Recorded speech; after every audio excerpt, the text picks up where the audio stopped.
Said I ain't setting up with the dead no more. I don't know about you. No, I ain't setting up with the dead no more. No matter what you say or do. I love it every time. I think back to all the better days when I used to be young and free. I remember her like it was yesterday. She was so beautiful to me. In my mind, sometimes I'll run away to this time back in history. She reminds me of the summertime, way back in 2003. Hey, she was a cutie in a sundress. Told her I just had to confess, I got a crush on you, darling. The long tan legs got me falling. And I know we just met, yeah. But I heard they love at first sight ain't a minute. Oh no, yeah. I wanna take you out on a dance floor, girl. I wanna hear you screaming out for some more, girl. I wanna do something that they go crazy. Call you my baby, my pretty lady. I wanna be with you until we're fucking 80. I wanna watch the sunset with you daily. Keep my baby safe as we live, always chasing. Hearts racing when I'm with you, I'm just saying yeah. To all the better days when I used to be young and free. I remember her like it was yesterday. She was so beautiful to me. In my mind, sometimes I'll run away. This time back in history. She reminds me of the summertime, way back in 2003. Hey, I've been chilling on the coast with my homegirl.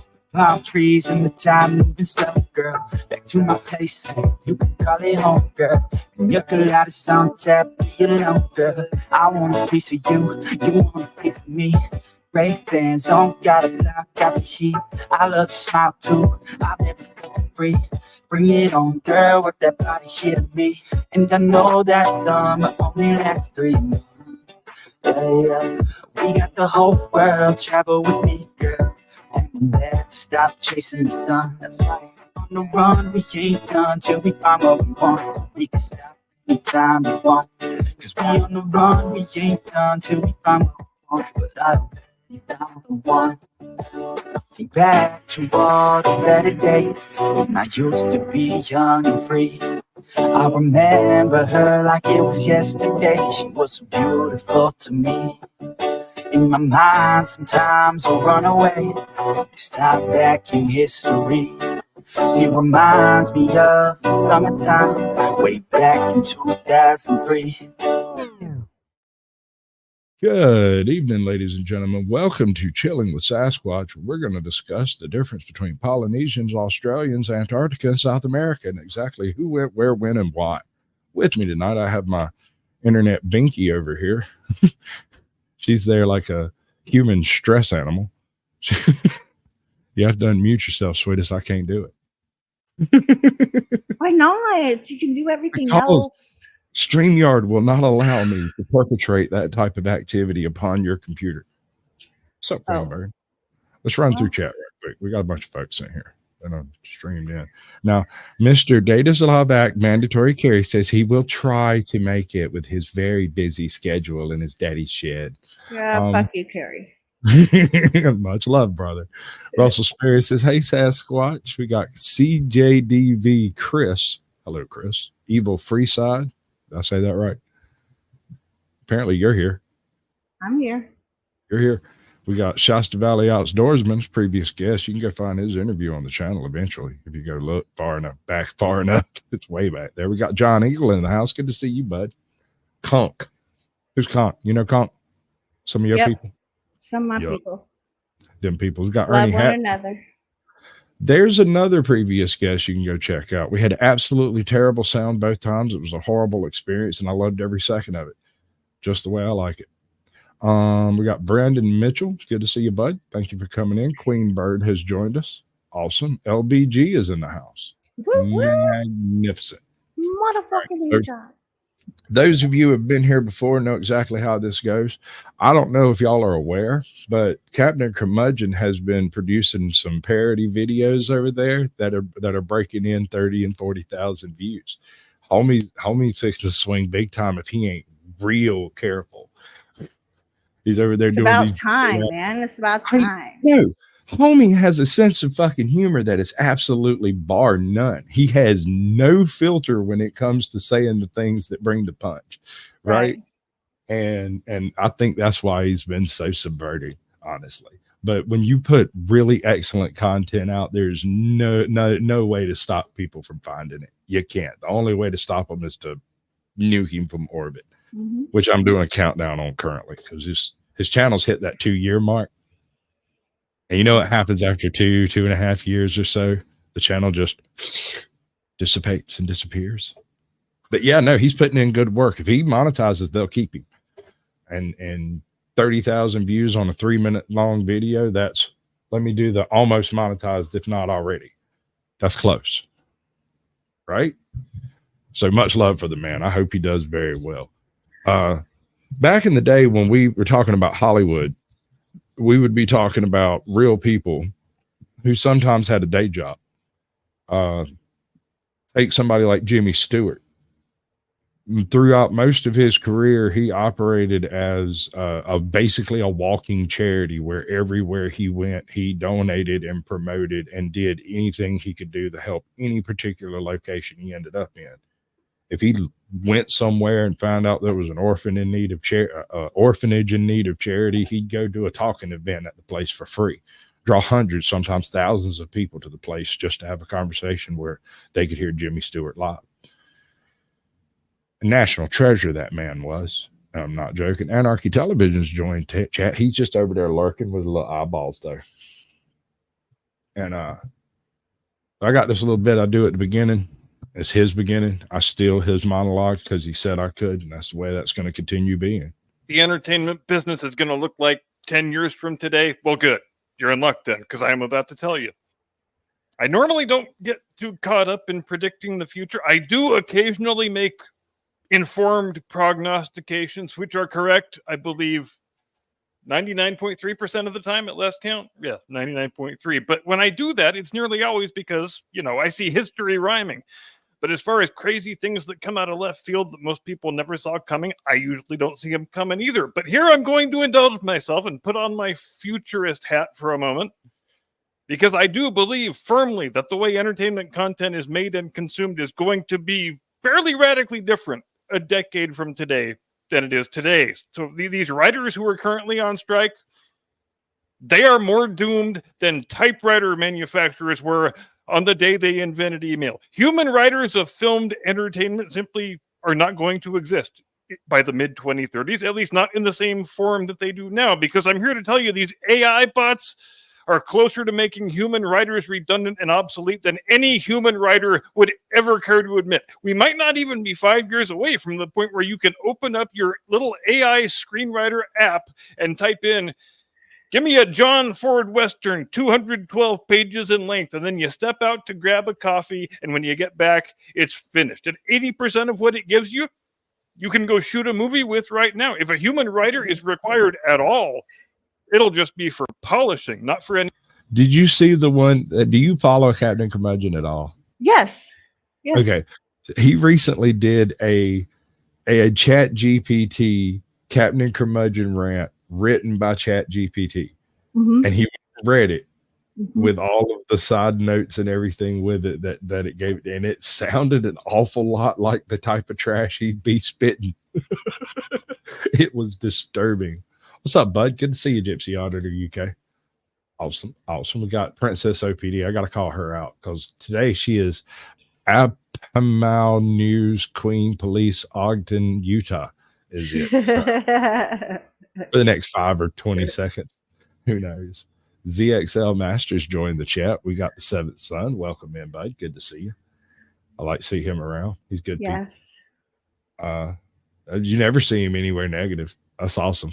When I find the seventh son in a chat, I just kind of smile and hang out and watch what goes on. I don't chat a whole lot. And you know the jokes are coming. It'll be happening here in a moment, guaranteed.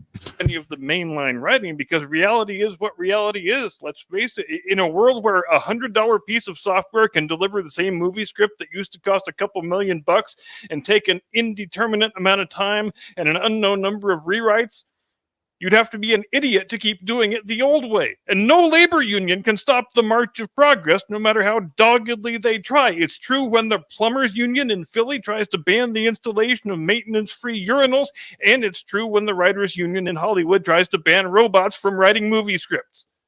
And the word on the street is, it's the poor oppressed actors who are going to be going on strike next in protest of whatever it is that actors find oppressive, but they're so good at portraying themselves as victims, I'm sure they'll figure something out. Being able to fake cry on command will probably come in pretty handy too. Who knows? But here's the thing about the actors. They've got exactly the same problem the writers have. They are also going to be replaced in the very near future, but where the writers will be replaced solely by robots, the actors will be replaced with a combination of robots and zombies. Because the new Indiana Jones movie, Indiana Jones and the Cleavage of Calamity, I believe it's called, though it has already cemented its status as the most horrific box office disaster in the history of moving pictures, there is one aspect of it that has been pretty close to universally well received, and that is the digital de-aging job that they did on Harrison Ford. The whole first act is digitally de-aged young Indy, and from what people are saying, while there still is a bit of an uncanny valley effect, it's pretty close to being eliminated. And based on how much improvement there has been in the technology. Well, for one thing, we have an awful lot of footage of young Harrison Ford, like more than you have for most people who become famous later in their life. I mean, we have a pretty good lexicon of his early work. So making a quote unquote de-aged Harrison Ford would be easier than, say, de-aging Queen Elizabeth or something like that, because A, we don't have a whole lot of accurate imagery of her when she was actually young. And B, I mean, the photograph hadn't even fucking been invented. The camera was still in the future. In just the 7 years between Rogue One and today, give it another 7 years and you will be able to reanimate any movie star in history at any age of your choosing. So if we are all sitting here in the summer of 2033 and zombie John Wayne and zombie Marilyn Monroe are starring together in the blockbuster hit of the summer, written and directed by the robot ghost of John Ford, and the year's top grossing concert tour is Hologram Elvis co-headlining with the Hologram Beatles, just don't forget you heard it here first. Jim Eagle, hit the damn music. From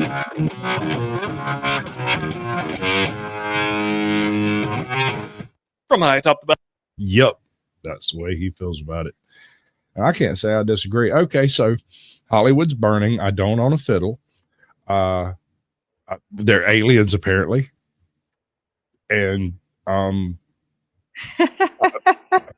another 150 indictments for Trump. So has anybody seen any other news? That's all I've seen in the past 3 days is just Trump, aliens, Trump, aliens, Trump, aliens, Trump, aliens, Trump. And I'm like, yeah, I don't watch where's like the actual news? Where's the actual things that are actually happening? I don't see any of it in modern journalism. Hello, Snark and Sass. Welcome to the show. Good to see you. Oh, there, baby, I'm wrong. All right. So my list over here is broken. If I touch that thing, it's liable to jump to a different spot in this list. Okay. So I'm going to start it up and see what happens to my list. And then we'll go from there. Okay. Okay. Hey, it worked. Yeah, I knew it would work. For now. Antarctica, What's up, Toe for Life? due to its harsh climate, is the most difficult place on Earth to perform archaeological research. The research bases and expeditions have only uncovered a tiny percentage of the continent. If there are artifacts or ruins to be found, they're covered in thick layers of snow and permafrost, waiting for us to discover them. The closest people to Antarctica in the ancient world would have been the natives living in Australia and New Zealand, and the islands around the Pacific like the Cook Islands and the Tonga Islands. When we look at the oral histories in these areas, we find stories of ocean travelers making it to cold waters, where they saw huge land masses and mountains covered in snow and icebergs in the water. But could it really be possible for a civilization who didn't even possess the use of metallurgy to successfully make a 4,000-mile journey across open water to reach a continent with little to no resources? This oral history of the Maori journey to Antarctica was recorded in Bingus? 1904 Spicy Peach. Good to by see New you. Zealand Smoking otter? ethnologist and surveyor Stevenson Percy Smith in his book Hawaii, the original home of the Maori. He writes, "Of the other islands of the Pacific which were first settled at this time, we have so little information as to their histories that nothing can be stated with certainty. Well, I And if the thank you, Marquesas Hebrew received operator. accessions to the Much population, love. if they were not for the first time then occupied, which I think is probable. We have seen from a former page that at 40 generations ago, or in 850, the Tahitian groups had people living on them, and most likely were colonized at about this period. All of the voyages indicated above, and others to be referred to on later, may cause surprise at their extent, but they were made in the tropical regions of the world, with numerous islands on the way, at which the voyagers could rest and replenish their stores. But I now come to one made by this daring navigator, Wite Rangora. This is Tales of the Old World. I'm not sure the name of the creator, but he does absolutely amazing work. I'll drop that over here, so maybe it'll go to both sides. That's how that works, right? Yeah, I think so. Maybe. Maybe. Hey, y'all might get lucky. I'll link to it. In his celebrated canoe, which outshines all others, and shows him to have been a man worthy of taking his place amongst many of our own fearless navigators of ages long subsequent to the 7th century. In the history of Te Aru Tonganuku, who in this time was also a great voyager, we find the following. The desire of Te Aru Tonganuku and all All right, his bud, you people be on safe the at work. completion of the Don't let the canoe man get you down. was to behold all the wonderful things seen by those of the vessel in former times. These were those wonderful things. All right, I'm going to give you that one as a line there, brother. They make a dollar and I make a dime. That's why I poop on company time. Love it. Keep them coming, bud. The rocks that grow out of the sea, in the space, beyond Rapa. In this context, the word space is defined the same way we would define it today. The monstrous seas, the female that dwells in those mountainous waves, whose tresses wave about in the waters and on the surface of the sea, and the frozen sea of Pia, with the deceitful animal of that sea who dives to great depths, a foggy, misty, and dark place not seen by the sun. Other things are like rocks, whose summits pierce the skies. They are completely bare and without any vegetation on them. The above is as literal a translation as I can make, and the meaning is quite clear, that the bare rocks that grow out of the frozen sea are the icebergs of the Antarctic. The tresses that float on the monstrous waves are the long leaves of the bull kelp, over 50 feet long, quite a new feature to the people who dwell. Now, as an observation, this is the same race of people that occupied Rapa Nui, Easter Island, the Hawaiian Islands, and part of the Aleutian chain. So thinking that they never made it to the Arctic is wrong. They did, and probably some of them left and went south afterwards, because why would you go any further north once you start freezing your little piggies? Right? Would you? Oh, that place over there freezes up completely every winter. Maybe I won't row my canoe there. In fact, I think we will go south because it is warmer there. The only thing they didn't have going for them is they never found Georgia. They'd have just settled in God's country, you know. Mhm. The tropics, where there is nothing of the kind.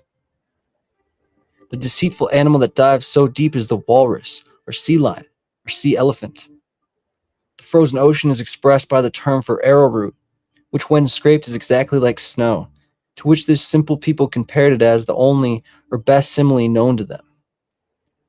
Now, the Antarctic ice is to be found south of Rapa in about latitude 50 in the summertime, and consequently, both Wite Rangora and Te Aru Tonganuku, at different times, 250 years apart, must have gone to those high latitudes, as the story says, to see the wonders of the ocean. Since the above account of these Antarctic voyages was written in 1897, I have come across a further confirmation of the story. When relating my visit to eastern Polynesia to the Maoris of the Ngāraru tribe, west coast New Zealand, I was asked if I had also visited the part of the ocean where the traditions state that the seas run mountains high, coming along in 3 great waves at a time, and where dwelt the monster, the Marakio. Now, the Marakio is a well-known figure depicted on ancient Maori carvings, and the origin of which has much exercised our ethnologists. It has the body and face of a man, but the lower half is a fish's body and tail. In fact, it is just like the mermaid, but it Howard has, County, in good to see addition, you, 2 bud. long Welcome tusks in. coming out of the mouth, which the Maoris call ngongo, or tubes. Okie grower, good to see you.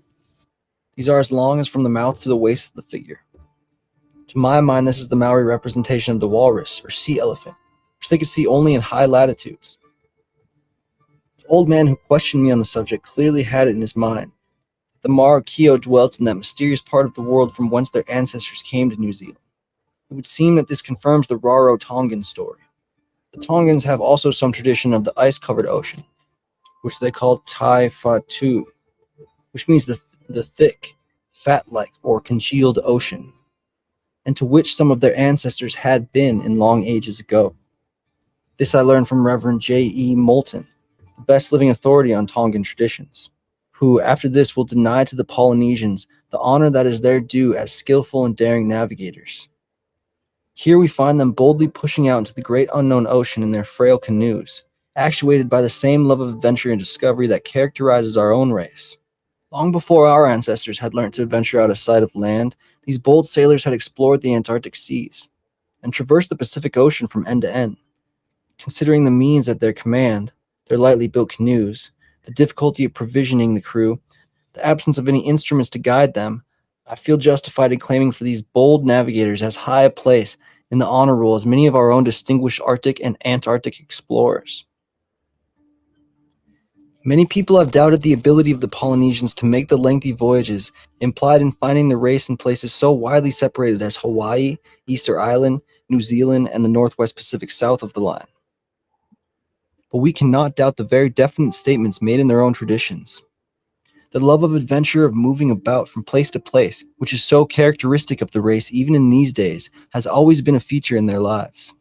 More often than not, they made these adventurous voyages with the definite object of establishing new colonies in which to settle, taking with them their domesticated animals, seeds, plants, and families. It has already been pointed out the effect the vast number of islands in Indonesia must have had on the people in increasing their power of navigation. In passing onward by the New Guinea, the Solomons to the Fiji group, the idea must have forced itself into the minds of the people. The whole Howard County Observer. That is exactly why I picked a couple of videos to kind of give us a little nudge in the direction of being able to think intelligently about people who traveled 17,000 miles across the ocean in canoes with rice and freaking elephant ear root and a chicken. I mean, I'm sure the chicken was important. I think the pigs came later, but if I remember right, the original occupiers of like most of these islands, when the English showed up, everywhere they went, there were chickens, and it was like, who brought all these damn chickens out here? We brought chickens too, and it made sense. But at the same time, it's like, there's nobody on this island. Why are there chickens and pigs already here? But the pigs would have been Asian pigs, not English pigs or European pigs, or even American pigs for that matter. Hey, John Denicola, welcome to the show, bud. Good to see you. The smoking auditor. I always like to see him around. He's another one of them you don't find in really nasty chats. Right. You just don't go there. Or if you do, you don't stick John. around for long. whole eastern world was covered with islands, and that they had only to move onward into the unknown to find more lands on which to settle. Actuated by this ruling idea, they undertook long voyages in the assured belief of finding land. This story, relayed to us in 1904, is held as truth by locals in New Zealand and the Cook Islands, but modern historians dismiss it as fiction. Could this journey even have been possible? It would have taken several months to reach the mainland Antarctica, and there would be few resources for them when they got there. The weather would be harsh, and the seas dangerous and unfamiliar. But the Maori were expert seafarers. Their knowledge of navigation was 1,000 years ahead of its time. They would use the stars as markers. The Maori star compass divided the 360 degrees around the canoe in the open ocean into different houses. The location of these houses depended on where the sun, moon, and stars set and rise. The navigator would attempt to keep the canoe on a course relative to these observations. They knew how the patterns of the sun and moon changed with the seasons, and would closely observe patterns in tides, waves, and sea creatures to determine where land was. They had successfully found tiny landmasses like Easter Island, Hawaii, and the Samoan Islands, and other remote lands in the middle of the vast Pacific using these techniques. They had an understanding of the planet that reached beyond navigation. They knew exactly how the Earth moved and worked in relation to the stars. So if they did embark on a journey to find Antarctica, they would have known exactly where they were going and what they were going to find. This was no sail off into the unknown type of situation. And it's very possible that even earlier explorers could. Now, the myths that he speaks of talks about these various features from that they describe, and the descriptions are really weird because they don't know what snow is. The only time they see snow is on the top of a mountain, and these are sea people. They don't go up there, so they see it at a distance, but that's about it. And so their descriptions for things were very graphic, like the fat that you would boil from a whale, or water like fat. That's a description they use in they use it in another place in results to in reference to a volcanic eruption. It was after the eruption had taken place, and nobody that was there had witnessed it. But when they got there was a bunch of pumice all over the place, and they used a similar descriptive as if it were fat. What's up, Angie Burks? Good to see you.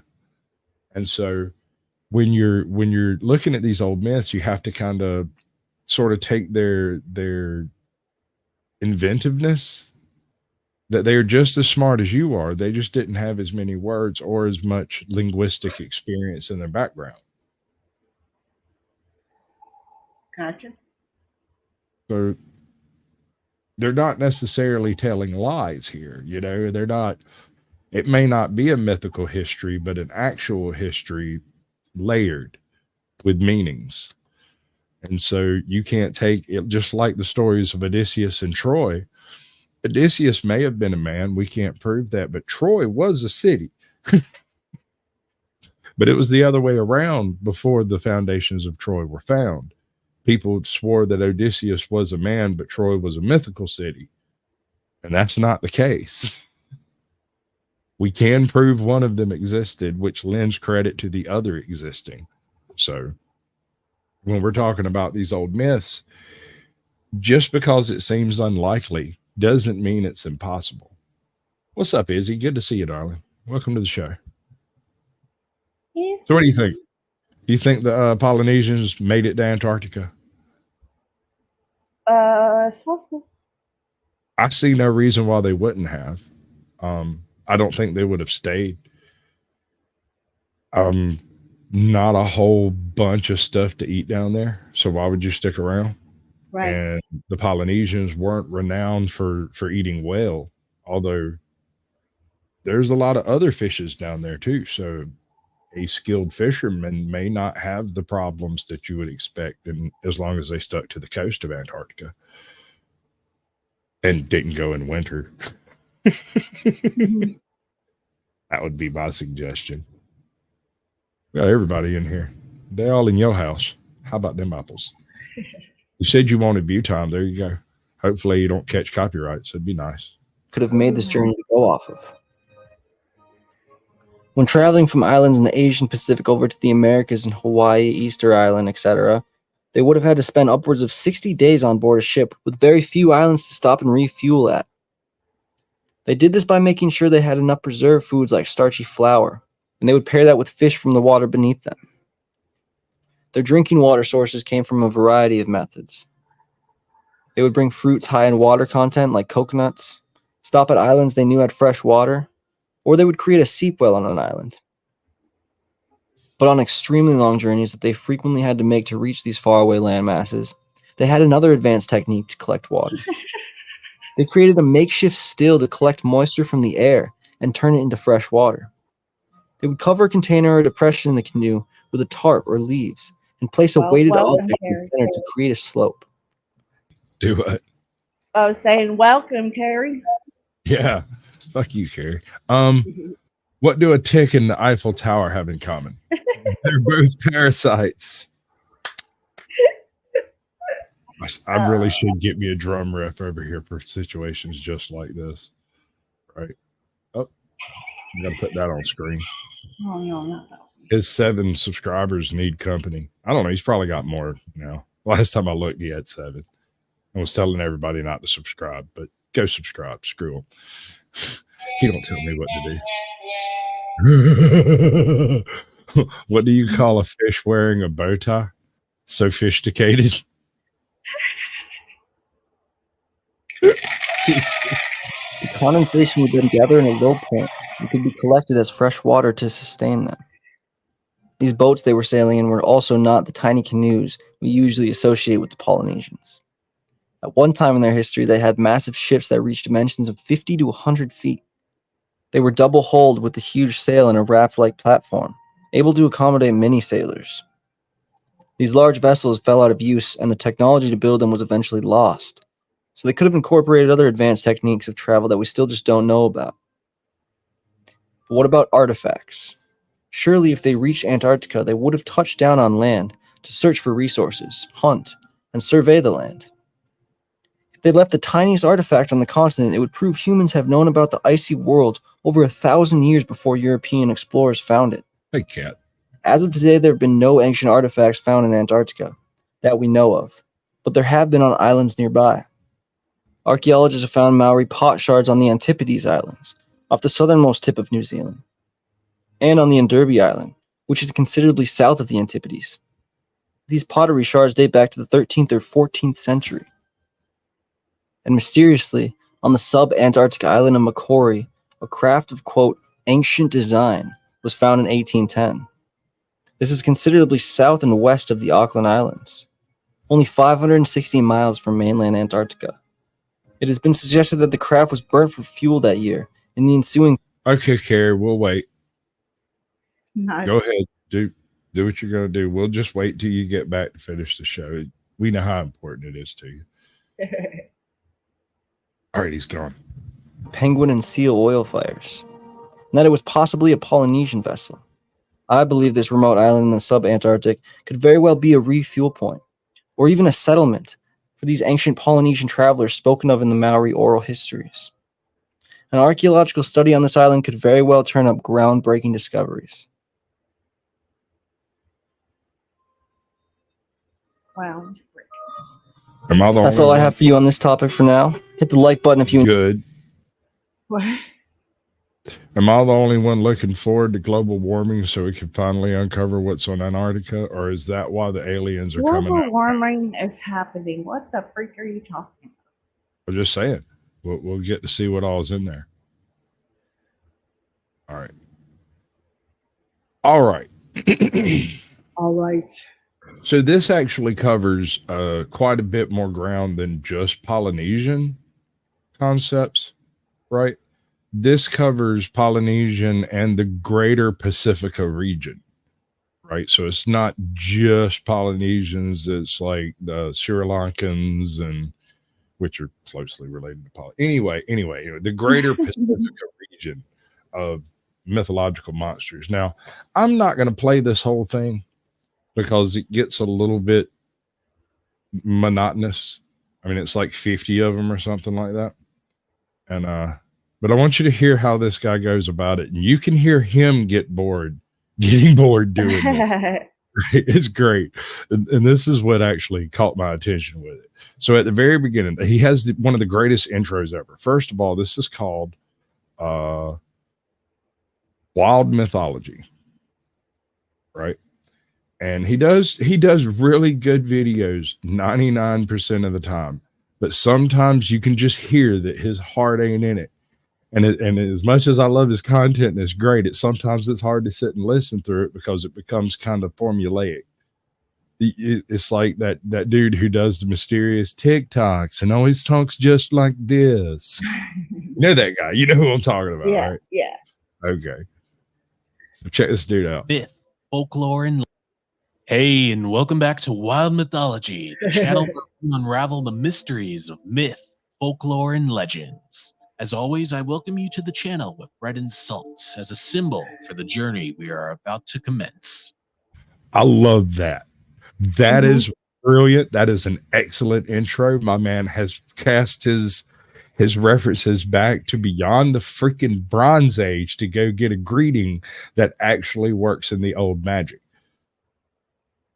I greet you with bread and salt for the journey we are about to take, because even whether I'm bringing you in as a guest or joining you as a companion on the road, bread and salt is exchanged for just that reason, because I want you strong enough to defend me and you want me strong enough to defend you. So we make sure each other has eaten. True. Brilliant. I love it. But then it Nothing. starts, right? For today's video, I'm going to list 15 amazing mythical creatures from the Oceanian region, including creatures from Polynesia, Melanesia, Hawaii, Micronesia, and the creatures from the Maori legends. All right. That sounds Ferocious great, right? creatures like the flaming Yeah. teeth giant, This would have been a creatures of much better creation, video if it had area been of done death, in 4-minute and segments. dangerous creatures like the night marchers. Get ready, because we're going to be talking about all these creatures plus more. But before we get started, don't forget to subscribe right now so you can stay updated on the numerous creatures. You can tell that are it's just coming out killing in him. the next few weeks. You hear it, All right? right, The enough death Yeah. of his Let's soul. get to the monsters and mythical creatures here on Wild Mythology. Number 1. Hey, Buzzacino gets it. Kokora. He knows exactly what I'm doing. In I've been Polynesian busted. mythology, Hold the on. Kokora My man has completely called me out. I'm spending an hour up here making a fool out of myself while trying not to put my big foot in my mouth. That is true. That is a fact. I'm just trying not to swallow my kneecap, bro. My foot starts off firmly in my mouth. You obviously haven't checked out the beginning of the show, have you? Kokora is a sea-dwelling evil spirit that takes the form of a giant wave. The Kokora is said to live near the Cook Island and is always accompanied by his companion, who is a shark. All right, you hear how good The that Kokora sounds, right? is a prom- Mhm. All right, so we're going to skip forward 3 chapters. Now listen to how much his soul has died.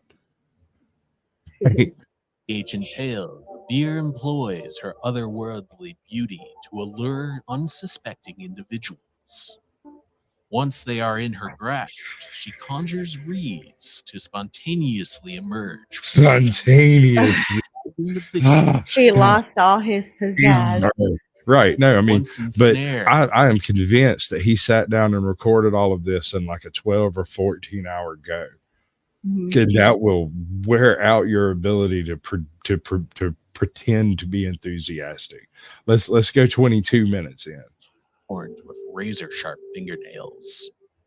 Notably, the Mairo were renowned for their royal nature, malevolence, and love for violence. Armed with stone clubs, they would wield these weapons to hunt down and devour unsuspecting humans. Right? So slowly he gets all the life sucked out of it. Then the next day he starts up and he sounds like Sam Elliott in the old beef commercial. Not that it's bad. I'm not saying it's bad. It's good stuff. It's just it would have worked better across a few videos instead of all in one big pile. This is a 30-minute video straight. And Yeah. if my man sat down and recorded all of this, more power to him, because I spent 4 hours this morning on 6 lines. Yep. I didn't like it. You know me. I didn't like it. So I had to do it again, right? Right. Because I didn't like it. So yeah. So I sent homie his work that he wanted me to do for some. My man's trying to put together a company with thermal technology and drones to come to your house where you saw your Bigfoot and come search the area for thermal sightings at night while you sleep with a full diagnostic and with professional. I don't know. It sounds like a scam to me, but I really like the lines. So I recorded them. I don't know. I'm going to try to get him on to come talk about it because, like I said, it kind of sounds like a scam to me. Or maybe he's full on legit and is going to go hunt Bigfoots. He's got a good gimmick. You're Right. using 4 or 5 drones and a bunch of FLIR. Oh, baby, you're way ahead of the curve. As far as these guys out here with a camera kicking around things in the dark, tripping over shit and hurting themselves, you're way ahead of the curve. You go sit in your truck, fly that thing around. Turn on the air conditioner, hon. It's getting a little warm, Giving them help. right? No excuse to do it all at once. What if you're better that way? All right. The I'm going to make him say that. Hold on. Number 17. Patupayare. Patupayare. I thought I was going to make him say that, but I was wrong. He's going to fail at saying it just like I did.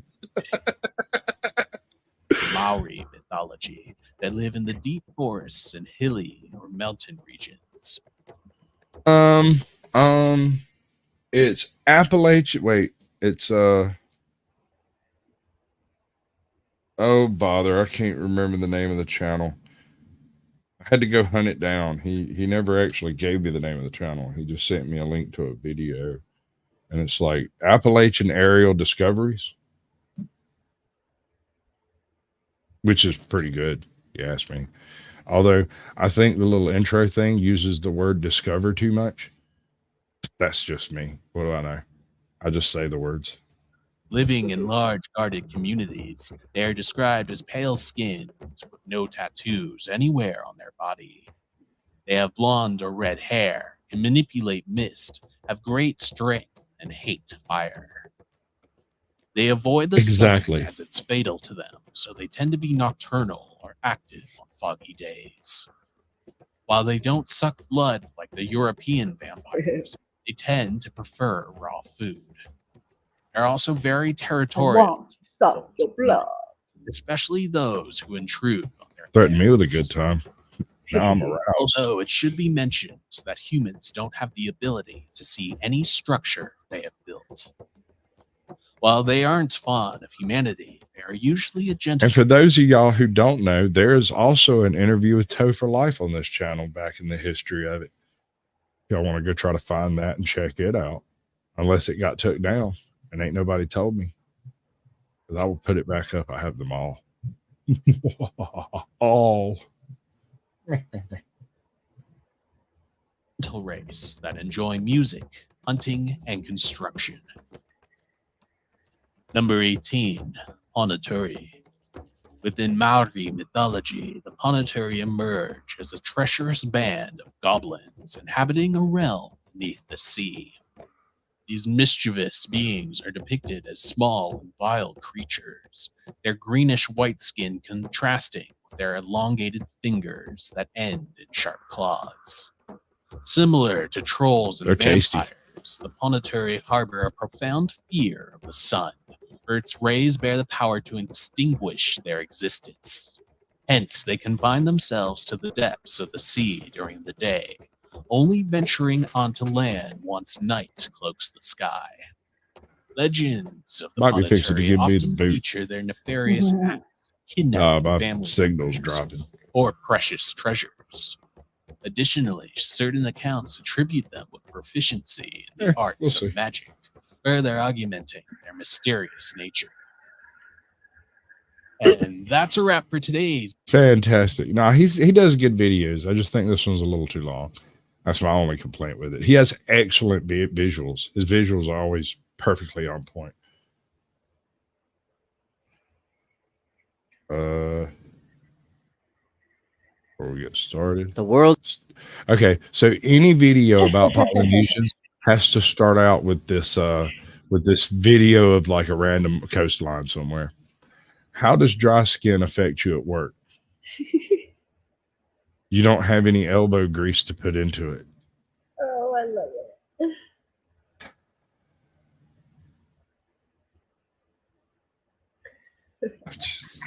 You kill my soul a little bit every time. A Um, little bit of my soul dies. That's great. Hello, Lady Justice, Liberty Press. Welcome to the show. Good to see you. Skadoosh. So does Toe. Toe says so. Hey. Hi. All right, so this is a little bit of a smaller channel. The name of it is Told You Another Story is the name of the channel. 2,000 subscribers, relatively freshly minted. Oh, wrong hole. Let's put it in the right hole. Might What you help. said. A little bit of lube, it'll be all right. No. Would you stop it? No. Connery voice. Okay, now, so I Told You Another Story has done a video, and I think this has only been uploaded in like the last couple of weeks, 8 months ago. My bad. It was the one before that was recent. And well, it's an interesting take on the concept. What happened when the Native Americans met Polynesians? Because you know they did. Whether it was before or after the Americas was colonized is a whole nother ballgame, but or how long before, you know, the whole European settlement thing they met. But you know they met. You know it happened. I mean, some Polynesians grow sweet potatoes, and they only existed in South America up to a point. So clearly, somehow, someone from South America or vice versa made the trip. You could do it one way from South America, but it's unlikely anyone would make that attempt, right? Right. What do you call a factory that makes okay products? A satisfactory. And see, it's just every word you say is just another deposit in the pain bank. I love it. It's greatness itself. All right. I'm distracted. The world is a really large place, and up to 30% of it is covered by the Pacific Ocean. Scattered across the ocean are tiny islands, so tiny they could barely be seen on the map, which has always been inhabited by a special group of people called the Polynesians. Although isolated from the rest of the world, the Polynesians were an advanced civilization. A recent study shows that they traveled across the ocean to other areas on the map. One of their most interesting contacts was with the Native Americans, which resulted in the formation of a different world that we are only discovering. Welcome to the Told You Another Story channel. In today's video, we'll be talking about what happened after the Native Americans came in contact with the Polynesians. Of course they did, ATL. Obviously, they're your ancestors. They came from and went to New Jersey, right? That was the whole purpose of circumnavigating the world, was to get to both sides of Jersey. Gotcha. As far back as the year 1200, the Polynesians were already well versed in navigating the ocean and traveling on canoes, which were a huge technological advancement for their time. They could travel more than 7,000 kilometers across the Pacific Ocean using the direction of the wind, the path of migrating birds, and the position of the stars as their guide. Over 3,000 years ago, the pioneering Polynesians journeyed through the ocean and eventually settled on a group of islands in what is known as the Polynesian Triangle. This island consists of about 1,000. I know a bajillion Chuck Norris jokes. I will fight back if necessary. Don't believe me? Chuck Norris tears cure cancer, but the son of a bitch never cries. Islands scattered across a vast expanse of the Pacific, stretching for 800,000 square miles, with absolutely no navigation fuel, just their deep connection with nature. The Polynesians were able to tell where the next piece of land was located. There was a phenomenon known to the Polynesians as telepa. Telepa was a deeply spiritual concept that the people believed to be one way the spirits guided them while at sea. It manifested itself in the form of brief flashing lights that often pointed the Polynesians in the direction of dry land. Modern-day ocean navigators have been unable to explain telepa, or the source of this mysterious light the ancients spoke of. Puff. Welcome to the show. Regardless of what it was obvious that the Polynesians were highly sensitive to this brief light. And although we don't understand it, we know that it was pertinent to how the Polynesians became masters of the sea. Matthew the King. Historians have wondered for a long time if the Polynesians completed the journey and actually landed in any part of South America, and recent discovery shows that this might have been true. A recent study shows that Polynesians and Native Americans who lived in present-day Colombia met about 800 years ago. The relationship between the two people led to the creation of a unique DNA sequence in not just humans, but in plants as well. Scientists have found this new genome very fascinating, and while there's Chuck Norris doesn't do push-ups. He pushes the world down. still exploring it, what they have found so far is quite amusing. Although both tribes were certainly physically intimate, scientists do not know for sure where their meeting happened. The islanders may have sailed the seas to get to the mainlanders or the other way around. Yes, the Polynesians had a higher chance of being the ones to make the journey because of their well-known relationship with the ocean. However, the Native Americans were not lacking in this kind of technology. These Native Americans I'm sorry, Smoking Auditor. I just caught up with what that said. Wouldn't going around the world to get to the other side of Jersey be cheaper because of all the tolls?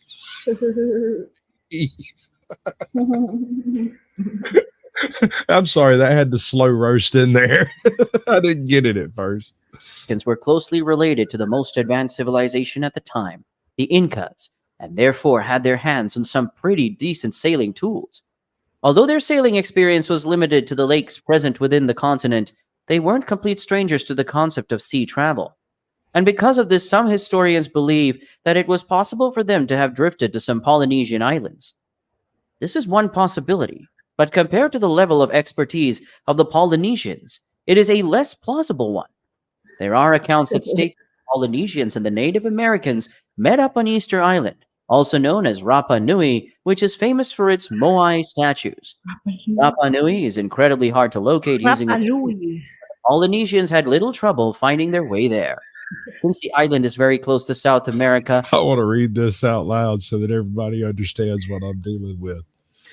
This is ATL Transparency News, previous guest on the channel, who utilizes it sort of as his soapbox after he takes his night meds. But be that as it may, Polynesians learned how to use boats in the Trenton, New Jersey River and walked them down through South America before they built the canal and dropped the canoes in Chile. Hey, Black Watch, we're losing our mind. How are you doing?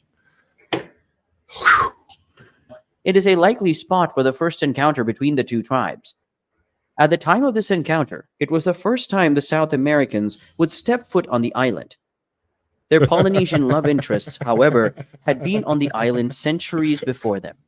According to some accounts, the Polynesians visited Rapa Nui in 300 AD. It is even possible that the Polynesians sailed to South America, established romantic relationships with the Native Americans, and brought their new families to Rapa Nui. Genetic evidence suggests that both tribes coexisted on the island in the 1300s, before European contact. In the coming years, however, the island population began to decrease due to the harsh weather and starvation, all caused by the island's inhabitants, or so we were led to believe. Some historians claim that the islanders began to cut down the heads Those of the damn moai statues, Europeans. and in the process they cut down a lot of trees. The rate of deforestation was alarming, and as a result the island lost its shade from the scorching heat, and the islanders lost their main source of food. Another group of historians believes that the deforestation of the island was caused by a rat infestation. Around that time, the population of giant rats skyrocketed, and these creatures attacked and All right. So two things took place right before the deforestation of a lot of the Polynesian islands. One, contact was made across the Wallace Line, which introduced a handful of southern rats to northern places and a handful of northern rats to southern places. In both cases, they went feral and became invasive type species. It's believed that the introduction of one of the southern rats to Rapa Nui was a leading factor in the deforestation beyond just the cutting of the trees, right? Are you having an argument over here? What are we doing? No, I'm chit chatting with chat. Chat, and chit. ATL is trying to say I look big and healthy, but yet 15 years younger. Liar. And ZXL is saying, deep thinking required about how many sides the cube has. And I'm like, that's not deep Well, that thinking. depends buddy. on if you count the inside sides. I mean, yeah. Well, he no. says 8. Well, how many sides does a box have? It's a box. many It's not a sides? cube. It's not 8 Correct. sides. Correct. There's some on the inside too. Correct. There's some on the sides of the side. I hope you succeed in getting stoned, bro. I hope that works for you. Yeah, no, you do look incredible, no joke. And I stole that line from ATL. Thank you. Thank Absolutely. you. Affected the roots of the trees, causing most of them to die from their roots. In any case, the population of the islanders reduced significantly, and the proof of the existence of a mixed DNA was almost wiped away. A recent study that took the genome of over 800 people showed that not all proof of the contact between the Polynesians and Native Americans had been lost. Part of these people were taken from 17 different groups from the Pacific Islands, which include Was it a werewolf or was it Dogman? Because I'm desperately looking for a full-on Dogman channel to come talk to me about Dogman, because I'm going to need some explanation.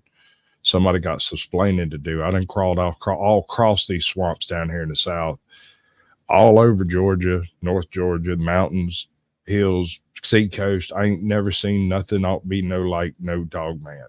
I've seen a couple of really scary swamp puppies, but what weren't no Dogman. Seen some fuzzy people, weren't no Dogman. I mean, this guy was bikini wax away from voting Democrat. They probably sent him a mail-in ballot. Polynesian islands and Vanuatu, and the other set of people were from 15 Native American tribes across the Pacific coast. When their DNA sequences were compared, they noticed striking similarities between these tribes. What's interesting is that most of these tribes had absolutely nothing in common, except for shared history, That's cool. most of which had been wiped away. DNA obtained from people originating from the Marquesas Islands shared incredible similarities with tribes indigenous to parts of Colombia and Ecuador, known as the Zenu. This culture, which is now extinct, thrived from 2000 BC until the 1100s, when its population began to decline. The Zenu were highly skilled people who were masters in all forms of art and canoe making. They were known to have traveled on their canoes to the Pacific Islands. When they got to the Pacific Islands, they were welcomed by the natives. Oh, did you and see got that, Carrie? comfortable. So comfortable Cantaloupe. that they developed What'd she intimate call it? relationships with Hold them. on. What? Cantaloupe? Cantaloupe? I can't remember what she called it. It was already horrible. Cantaloupe. Yeah, no, it was some British chick who had recently discovered a cantaloupe, and she had apparently never heard the word actually said. And she's going nuts on TikTok about how great cantaloupe is. I'm like, no, chick, no. This was the earliest account of an encounter between South Americans and Polynesians, and it is highly likely that this one opened the way for the subsequent encounter at Rapa Nui. Another study conducted in 2014 confirmed the contact between the two people. The study included 27 people who were modern-day citizens of Rapa Nui. These people were found to have Polynesian and Native American ancestry, which dates back to between 1300 and 1500. This was at least 200 years before the first Europeans landed on the island. Many people assume that because of the closeness of Rapa Nui to the Pacific coast of South America, it was the only place where Polynesian Native Americans settled. The Zenu people are an exception, we've already talked about, but research has exposed a few more examples. According to research, many Polynesian Native Americans had reached the south of the Pacific Islands by the year 1150. These islands are located more than 2,200 miles away from Rapa Nui.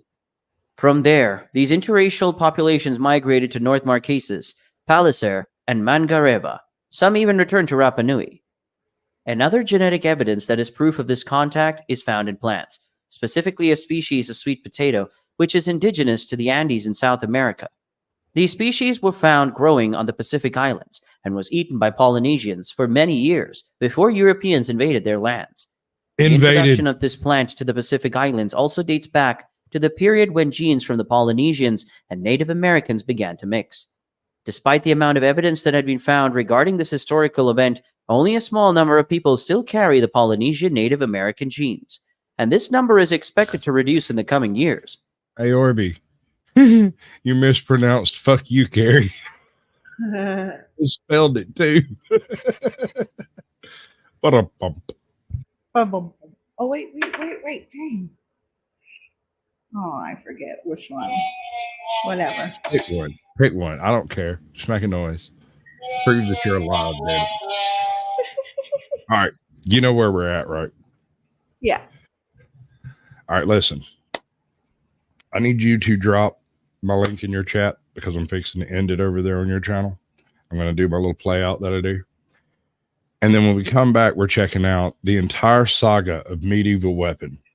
And if you don't know what that is, that's your loss, man, because we're going straight, and I'm not even joking, into some serious paleontology. Yes, sir. You know about cars? Yes, I'm a paleontologist. Oh, it's okay. There's dynamite in this bag, too. I am a paleontologist. I'm a paleontologist. Paleontologists study really old stuff. Like crackers. Because bad movies are funny.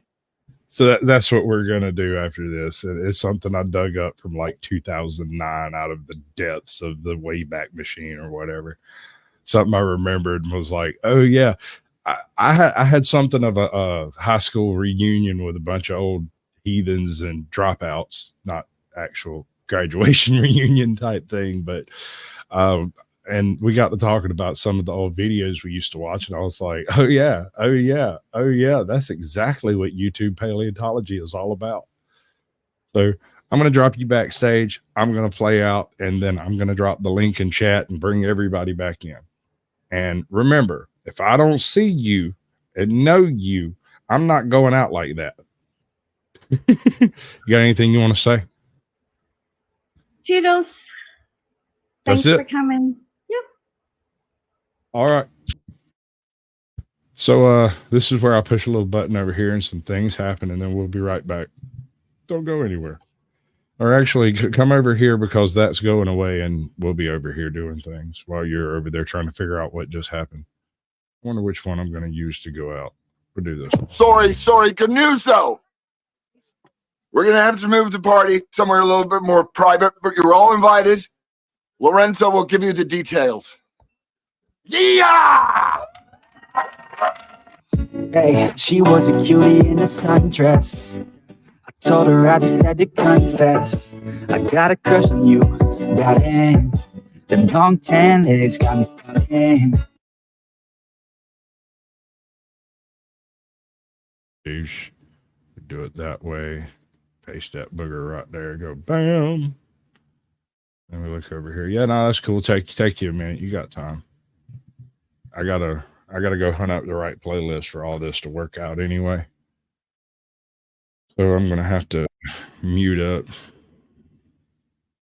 All right, I got you, bud. I'll bring you in a second. Let me get this started up right.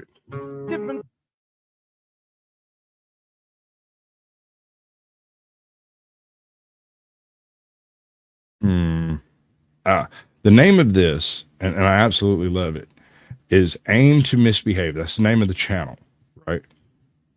So can't do it that way. That's not how it works. I got to back up.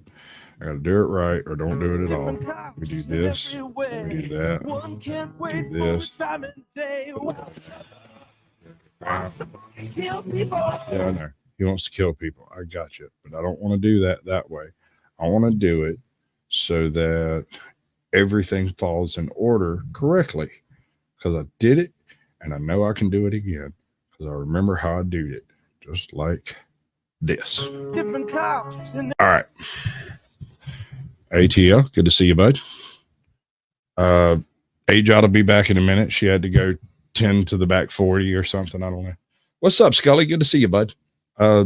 links are floating around. I'm going to give everybody a minute that's over yonder wants to join and come in, and I'm going to end the whole sharing thing, because this is probably going to get copyrighted, just about guaranteed.